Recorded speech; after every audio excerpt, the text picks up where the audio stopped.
Olha, todo mundo tá falando da reforma tributária no Brasil, né? É uma mudança gigantesca.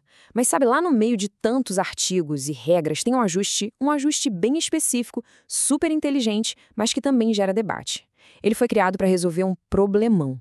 Como é que se evita que uma empresa pague imposto duas vezes pela mesma coisa? A gente vai mergulhar fundo nessa história para entender essa correção e por que ela é tão, mas tão crucial. Essa é a pergunta de R$ 1 milhão, né? Parece simples na teoria, mas na prática é um quebra-cabeça gigantesco. Imagina só, mudar todo o sistema de impostos de um país como o Brasil. Garantir que ninguém acabe pagando em dobro por um bem é um desafio enorme. Vamos ver então qual foi a sacada dos legisladores para tentar resolver essa encrenca. Ok, antes de a gente entrar nesse detalhe técnico, vamos só dar um passo atrás para entender o cenário completo.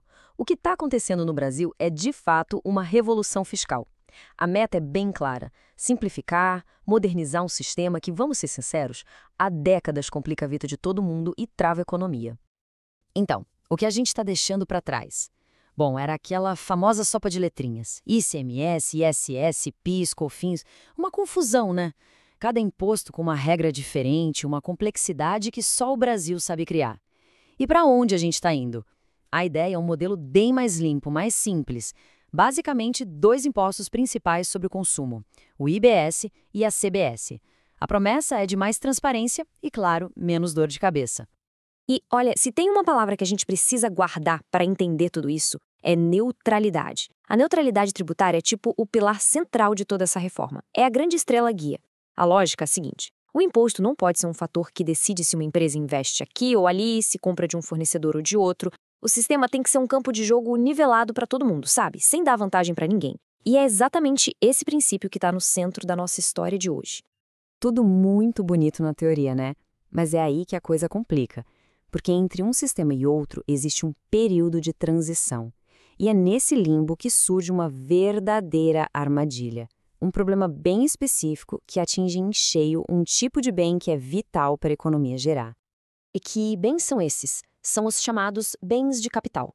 Nome técnico, mas a ideia é simples. São as ferramentas de trabalho das empresas. Pensa aí, as máquinas de uma fábrica, os caminhões de uma transportadora, até os computadores de um escritório. São aquelas coisas que a empresa compra para poder produzir e que duram um tempão. Ok, agora vamos ao X da questão.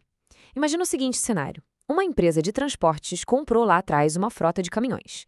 Naquela época, ela pagou um monte de impostos do sistema antigo, certo? ICMS, PIS, COFINS, tudo embutido no preço. Aí o tempo passa, a reforma entra em vigor e a empresa decide vender esses caminhões, já usados. Adivinha o que acontece? Pela regra do novo sistema, ela teria que pagar o novo imposto, o IBS/CBS, sobre o valor total da venda. Ou seja, ela ia pagar imposto de novo sobre um bem que já tinha sido tributado lá na compra. É a bitributação na veia.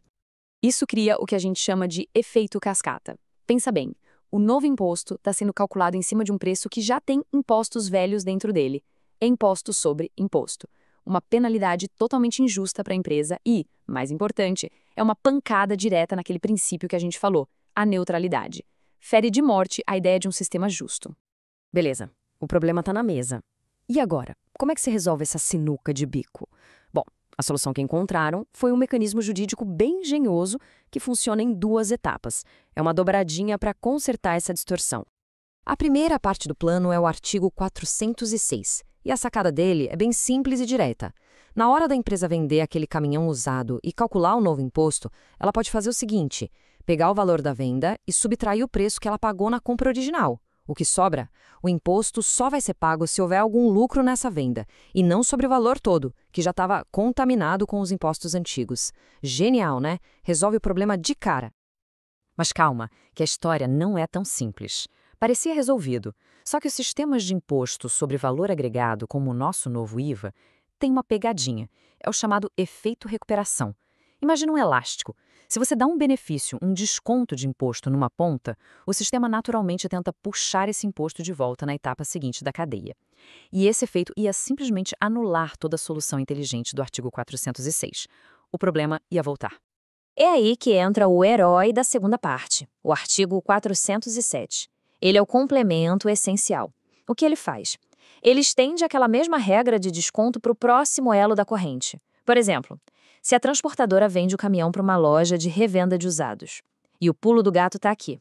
A referência para esse desconto continua sendo o preço de compra original, lá da primeira empresa. Com isso, ele bloqueia o tal efeito recuperação. Ele garante que o ajuste funcione até o fim e a neutralidade seja preservada. Pronto. Com esses 2 artigos, o problema parece resolvido. Mas é aí que nasce um debate super importante. Essa solução toda, essa dobradinha 406 e 407, ela é o quê? É só um ajuste técnico ou uma ferramenta para fazer o sistema funcionar direito? Ou será que é um benefício fiscal disfarçado? E essa diferença, acredite, muda tudo. De um lado, a gente tem a ideia de benefício fiscal. Isso seria algo proibido, porque a nova Constituição quer acabar com aquela história de cada estado dar um benefício diferente, a famosa guerra fiscal. Um benefício cria uma exceção, viola a neutralidade. Do outro lado, tem a tese da figura técnica. Aí a história é outra. Não é uma exceção, é uma correção.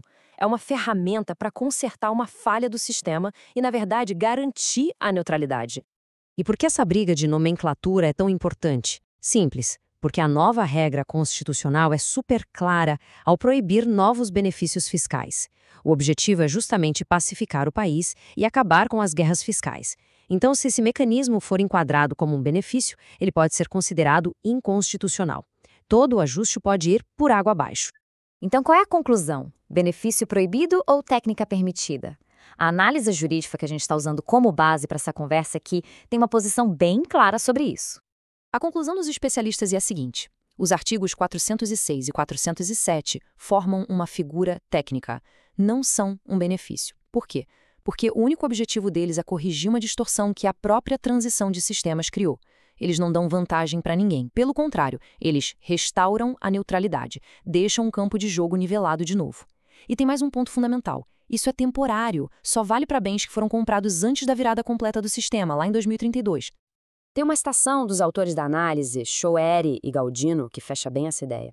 Eles dizem que o legislador usa de técnicas, de ferramentas, justamente para desenhar o imposto de um jeito que respeite os princípios do sistema. Ou seja, não é criar uma exceção, é ajustar a regra para que o princípio maior, que é a neutralidade, funcione na prática. E tudo isso deixa a gente com uma pulga atrás da orelha, né? Olhando para o futuro, o caso dos bens de capital foi um problemão técnico que precisou de uma solução super específica. Mas numa transição tão gigantesca como essa, quantos outros ajustes invisíveis como esse ainda vão ser necessários? Quantas outras correções técnicas a gente vai precisar para garantir que a promessa de um sistema mais simples e, principalmente, mais neutro saia do papel e se torne realidade? Essa discussão está só começando.